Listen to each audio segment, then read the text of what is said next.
I'm John Levine. Welcome to the Berkeley Writers at Work 30th Anniversary audio series. Berkeley Writers at Work launched in 1997 as a forum for campus writers to discuss their writing process.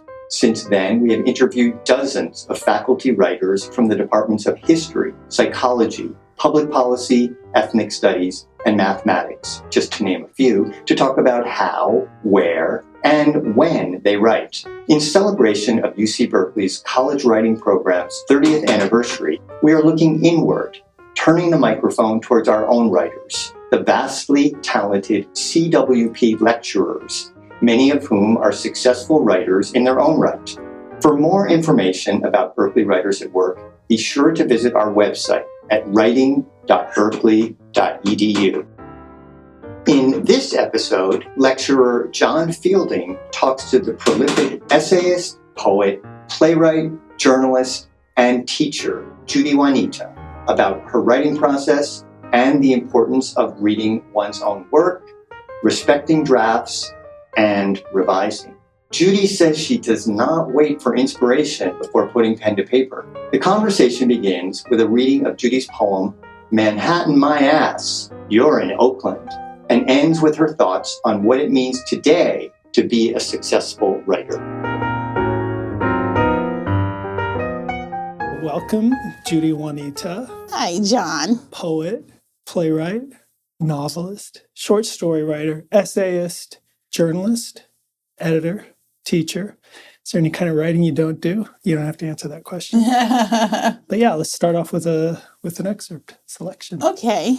So this book called Manhattan My Ass, You're in Oakland, won the American Book Award from the Before Columbus Foundation in 2021. So here's the title poem, Manhattan My Ass, You're in Oakland. I drive a new friend around Oakland. She's from someplace called Portland. Portland had slaves, I say. Portland, Maine, you mean? No, Oregon as well as Maine. It's so easy to get around, my fair lady of a city, my pretty, gritty city, curled around its man-made lake. My city will not become the White House, where James Hobon's slaves, Ben, Peter, and David, his carpenters, someone else's bricklayers, built an edifice. This temperate city, 62 degrees year-round, will not become another San Francisco, who, in her glory, banished the people who built her. Oregon used exclusion laws in the 1840s and 1850s to keep free Negroes out and dared the ones there to leave at once or else. San Francisco used the laws of avarice and greed to build its white houses, while middle-class blacks and the working poor, who never knew they were equally unequal, left through the same back door. I drive my friend to Oakland's shopping hubs, from Jack London Square to Chinatown, from Old Oakland to Uptown. Hey, look, a freebie bus from dawn to dusk, from Laurel to Fruitvale to Montclair Village, Piedmont to Grand and on to Temescal. When we drive through Rock Ridge District, she's astonished. This isn't Oakland, it's Berkeley. No, it pretends it's Berkeley and keeps its blacks behind the counters. I show her the back doors to the freeways, the secret to getting anywhere here in 15 minutes tops. We built this city on rock and roll. Nice try, Jefferson Starship, but you left out the Fillmore, Bobby Blue Bland, Bop City, Sugar Pie DeSantos doing the splits. Oh, baby, those splits built these cities. So you're not coming to Oakland and tearing down our spirit. Manhattan, my ass. Brooklyn, my ass. Oakland is not the new San Francisco, no matter how many of us you displace. My friend, you said at brunch, you jetted here to work at Genentech. Jazz, the blues, and my parents came the same way, riding the Santa Fe. If we needed her bus fare for lunch, My mother walked from East Oakland to the Naval Supply at dawn, 7 miles from East 14th to 7th Street. I said she gave us her car fare for lunch. My devout Christian mother, who didn't allow alcohol or swearing in her house, walked past Esther's Orbit Room and Slim Jenkins Supper Club, cared not a whit for John Lee Hooker, but knew the hookers on the street were blessed angels at her feet. To whom does Oakland belong? The deer in the foothills, the fauna in the ponds, Don Peralta's descendants, my mom and pop, whose plots sit silent in the wind, the Hokan and Penutian hunting turtles and deer. And by the way, do the dead Chumash own Santa Barbara, or do Oprah and Jeff Bridges? I want to coexist. I love to coexist. I live for my city's turquoise sunsets, its rainbow of tongues, its unspoiled immigrants, their dreams as mangled as our schools. These problems we keep working our darndest to resolve. One more tip, my darling dear. Don't take the wrong freeway exit. Manhattan, my ass, you're in Oakland. Wow. Thank you so much. That was wonderful. Thanks. Yeah, so evocative. History, presence, it's a map. I wanted to get started in a way that just kind of struck me, and that's I want to ask a question for you not to answer right away, because I know that a lot of times I feel like I live my life on Family Feud and I need to hit that buzzer and throw out an answer right away. And then 2 days later, I wake up and think, I know what I should have said. I get you. Why do you write? So maybe we can try and end on that and you can just think about it. But I want to just plunge right into your writing routine. I honestly don't know anybody who's as prolific as you are. And sometimes I think about a joke they used to make about a French author, Georges Simenon. His author portrait was him writing because he never stopped writing, so they couldn't take a picture without him. And that's what I always think about you. But you must have some downtime, but let's not talk about the downtime. What is your routine? That's funny. I write whenever. So I have writing pads all over the house. I write a lot at night in bed. I seem to write much more and much better at night when everything's quiet, when I'm not hungry, when I don't have to fix food or a meal for somebody, when the phone's not going to ring. So I write a lot at night. I get a lot done in basically the hours between 10 p.m. and 3 a.m. because I've always had a day job teaching. So I write a lot at night. I take full advantage of weekend time, Saturdays and Sundays. And I love to write during summers. I get a lot of work done during summers. That's how you and I knew, because I would come back to school every fall with, I wrote a book. So one of the things I guess that I was thinking about as you're telling me that is that, do you make yourself stick to this routine? Because I know a lot of times people are like, I have to wait for inspiration. Do you wait for inspiration? No. Or is it just ingrained into you? This is when I write? What's the kind of balance between, I guess, routine and inspiration? I don't have to wait for inspiration because so much of my writing is what I call observational. So I'm just always looking. I've always been a curious person, and I'm always taking in things around me and listening to people. I love gossip. I adore gossip. I think gossip is my God. So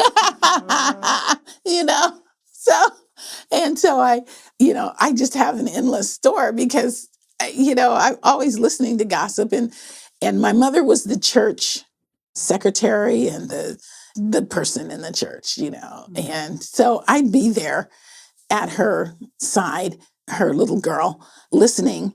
And the church ladies would come over to the house because my mother typed up the church bulletins and printed them out on a Mimeo machine back in the day. And they'd tell her everything. And my mother would be straightening my hair.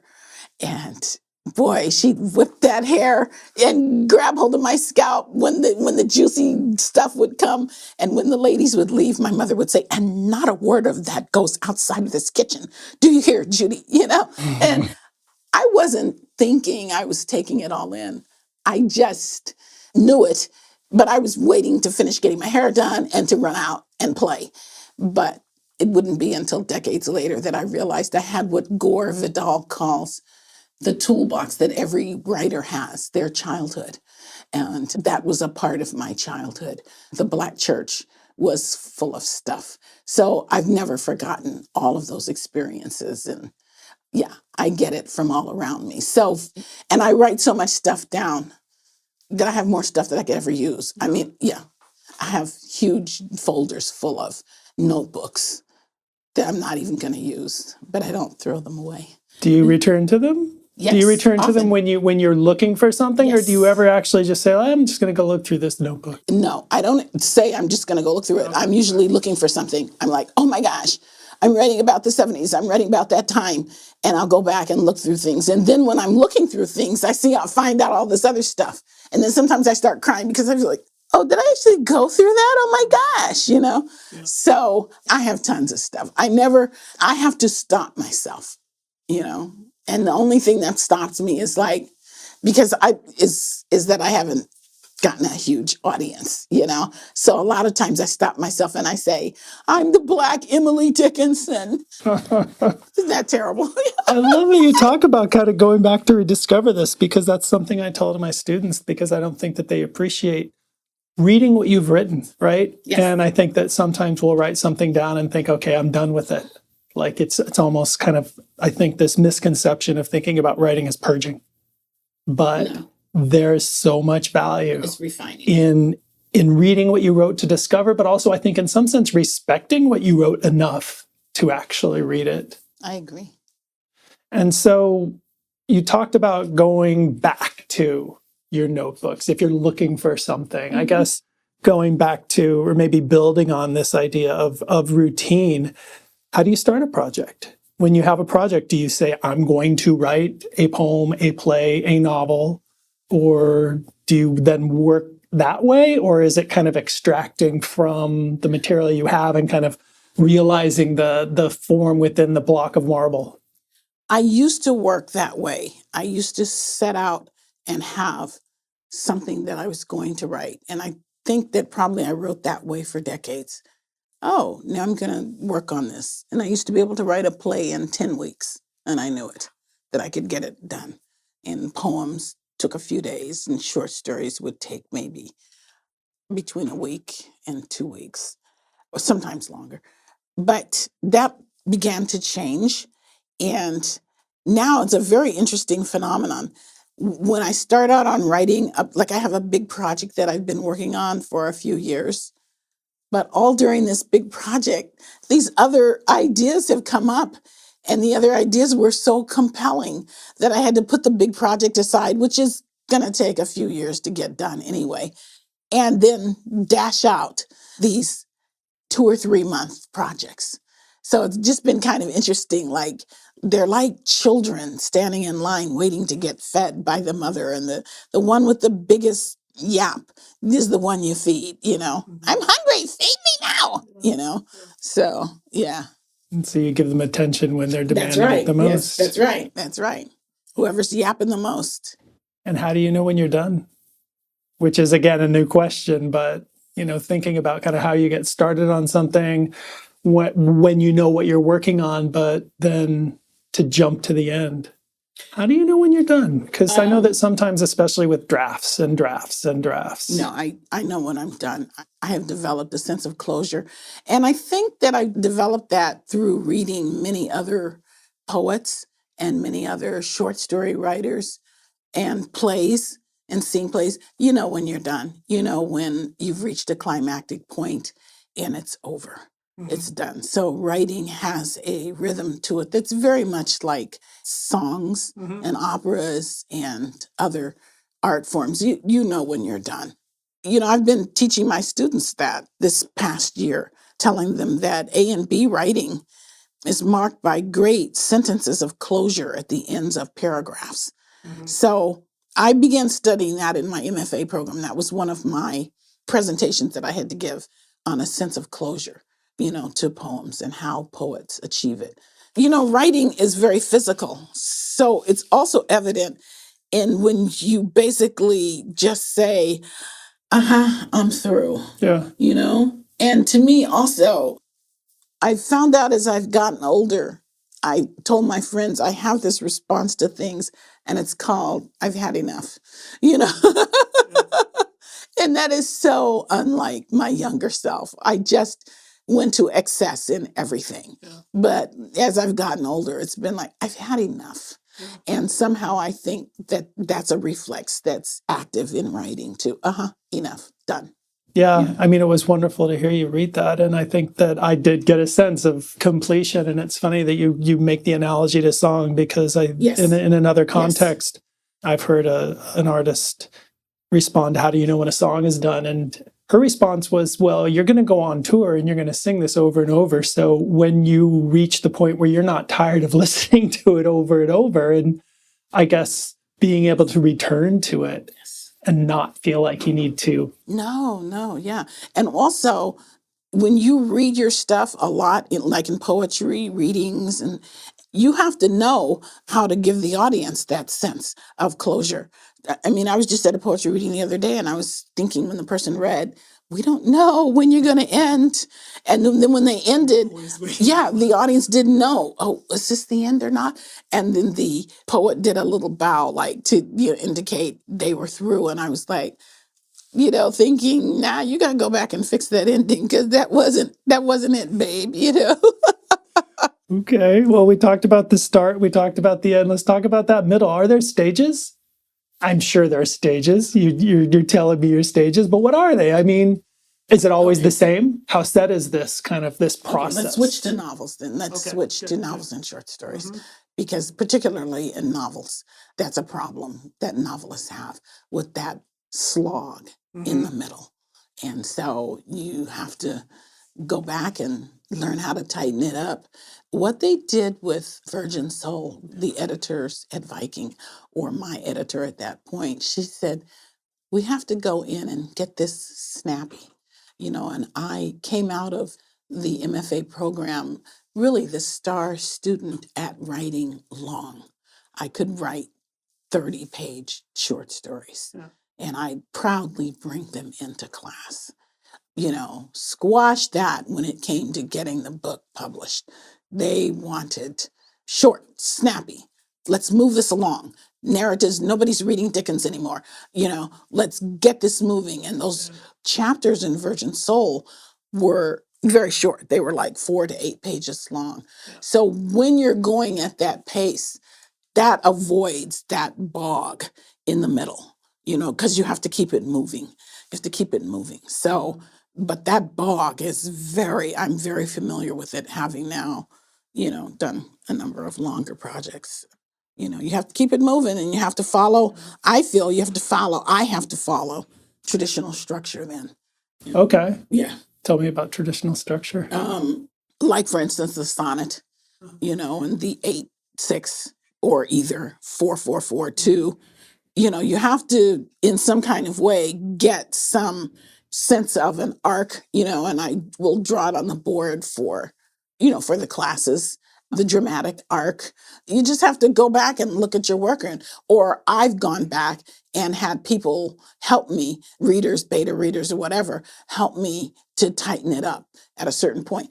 Reading your work out loud in front of workshop members, or even reading your poems at poetry readings, tells you a lot about the slog, the bog in the middle, because like at a poetry reading, because I tend to write long sometimes, and people will twist in their seats and, they'll do things and it'll let you know I lost the momentum. Yeah. So that's what you're trying to do with that sloppy, middle. You're trying to keep it from getting away from moving towards that climactic moment. Yeah, and so let's get into the weeds or bog the details.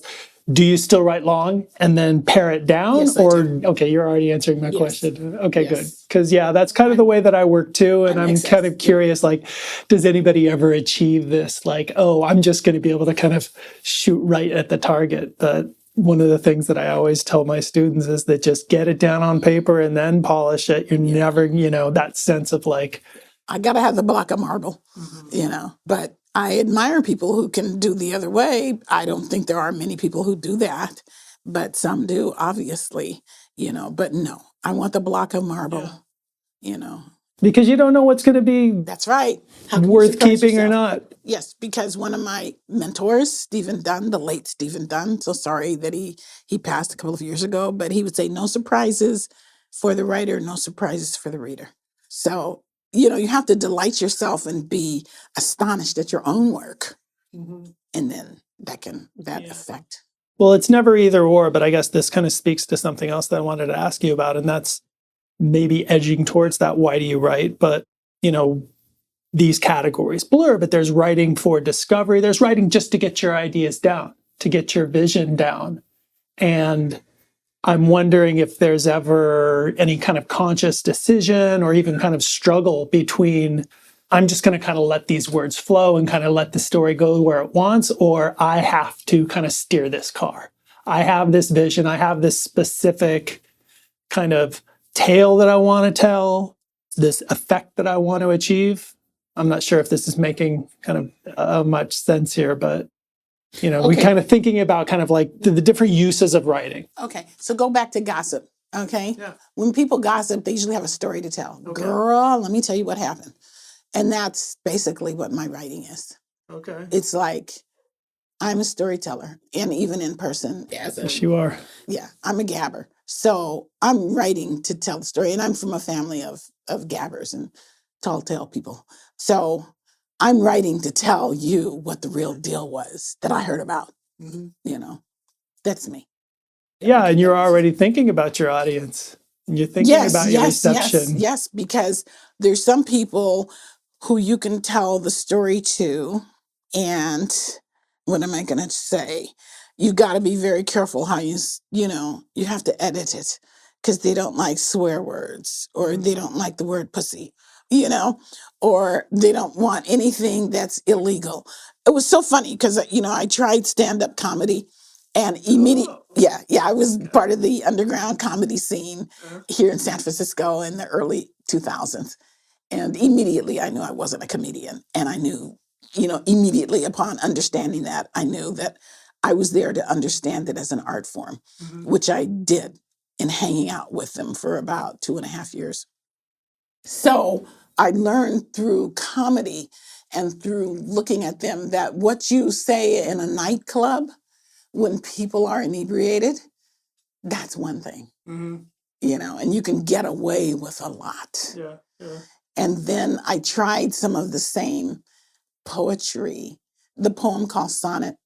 This poem is a nightclub poem. Brothers get ferocious when they fuck, because bruh gotta represent when they fuck. They gotta represent family, other Black men, your past lovers, the race, Black history. They bring all this into the bed. So please do not attempt to fuck a bruh on a futon. Hollywood shows you how white men fuck on tables and stairs and hard surfaces, marble staircases and walnut desktops. Please. To fuck a bruh, you need mattresses, pillows, airbags, Sealy, Posturepedic, waterbeds, foam, and you best have a chiropractor in the next room. Bruhs work at fucking. They may say, oh, fuck work, but they work hard at fucking. Oh, hell yeah. So this is a fun poem. And the comedy clubs, they would say, do the Black man fucking routine, because they were familiar with it. Well, I tried to do this poem at certain readings and just complete stony silence, because, people who are nice and proper and educated and admire Robert Frost stopping by the woods on a snowy evening, whatever, they don't want to hear black men fucking. And they need to hear that.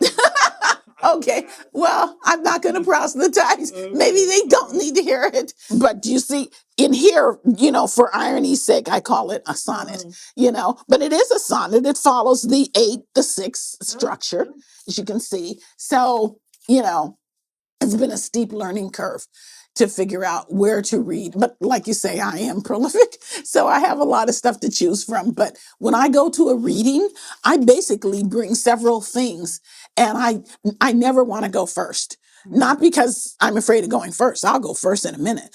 I have bravado. I don't know if it's courage, but I got plenty of bravado. But I need to read the room, because I'm not going to read black men fucking. I'm not going to read that if it's not the appropriate audience. If it's full of fraternity, sorority, sorors of my aunt's generation, of course I'm not going to do that, So, but I write what the fuck I feel like writing, and then I tailor in reading it. Okay. I tailor whether or not I'm going to read it for X, Y, or Z. Yeah, which I think in some ways kind of relates to that idea of writing how you're going to writing. In the case that we were talking about, you write long and then you go back. Yeah. Right. There's a place for that little sensor up on the shoulder. Yes, and there is a place for there's a time to flick him off. Yes. I'm very aware of choices that I make to write a play, or to be in the long form fiction novel, or to be in a short story. I'm very aware. And I kind of know which material, which experience goes where. Okay. Which set of ideas that I'm working on, where it goes. Yes, so there are probably not topics, but there are ideas which are more suited for genre. I think for me, there are feelings. When I was in the MFA program, Molly Giles, the noted short story writer, was one of my professors and mentors. And she said, "You are a natural novelist. You need a big canvas to write on." Mm-hmm. And I think that I can see when a story needs that canvas. I can really see that. Those projects take a long time, Well, let's go back to why you write. I write to get it out. It's just a natural corollary to being a talkative person. I write because I have all of this stuff in me, and I've never been the kind of person to hold things in. I quote this all the time, but my grandmother told my mother, whose name is Marguerite Juanita Hart. My mother's deceased now, but my grandmother said, "Marguerite, you'll never have to worry about Judy, because whatever goes in here," meaning my ear, "comes out here," meaning my mouth. And that's why friends know that, they may be fodder for my writing canon at any point. They've unfortunately found that out, or fortunately. So why do I write? Because it's there. I have the goop inside, and I got to get it out. Yeah. One of my friends said, "That's why you're so light," and she didn't mean light skin. She meant kind of buoyant, because I don't hold stuff in. Nice. You men, you don't gossip with your girlfriends like we do. Mm-hmm. And so you don't get it out, and that's why stuff blocks up at your prostate. Oh, man. That sense of like buoyancy, though, I think that's almost something that sometimes I'm trying to aim for, because for the longest time, I thought that, if I could just brood on this a little harder, if I could just spiral down and let it kind of like drag me with it. Not that I was actually what I was thinking, but that sense of kind of get it out and put it out in the sun. Allen Ginsberg's theory of first thought. First thought, best thought? Yes, yeah. I don't subscribe to that 100, because I like revision. Mm-hmm. But the idea of getting it out works. And when one of my friends came back from his MFA program at University of Michigan, he told about somebody in there who was getting published a lot. And the secret the person told him was just send it out every day. As soon as you finish, just send it out. Send it out. This is back in the day when we were still sending stuff out in the mail. Mm-hmm. Send it out, send it out, send it out. And so the four of us who were in the writing workshop then, we hadn't gotten our first books out, and we formed what we called the First Book Club. And the first person to get their book out would be kicked out of the club. And so the objective was for all of us to be kicked out of the club. Okay. And so how we did it was by sending stuff out a lot. Yeah. And unfortunately, I was the last person to get kicked out of the club, but it was a glorious kicking out because Virgin Soul got published. Yeah. But it was quite a learning lesson to do that, to imitate that person's technique of not holding on to it, not feeling that it's precious, but yeah, you're gone. Goodbye. I finished with you for today. Now, when you come back, of course you get it back and they say, this doesn't work for us. This didn't make it. One person wrote, you tackle deep subjects, but you don't do it in a deep way, And I was like, but you revise then, so it's very healthy, very, very healthy to get things out. And I definitely feel that that's why I am the age that I am and that I'm still writing and still buoyant about writing, still feeling not defeated, and that I can joke and call myself the Black Emily Dickinson. Because I turn out a lot of stuff. Yeah. I don't know who's reading it, but I don't give a darn. I got to turn it out. My grandson said when he was about 11, and he was fascinated with the Kardashians, keeping up with the Kardashians. Yeah. And when he was kind of getting an idea of what I was doing, he said, why are you spending all this time writing if you're not going to be rich and famous? And I grabbed hold of his little bony shoulders and I looked deep into his eyes and I said, I'm writing for your grandchildren.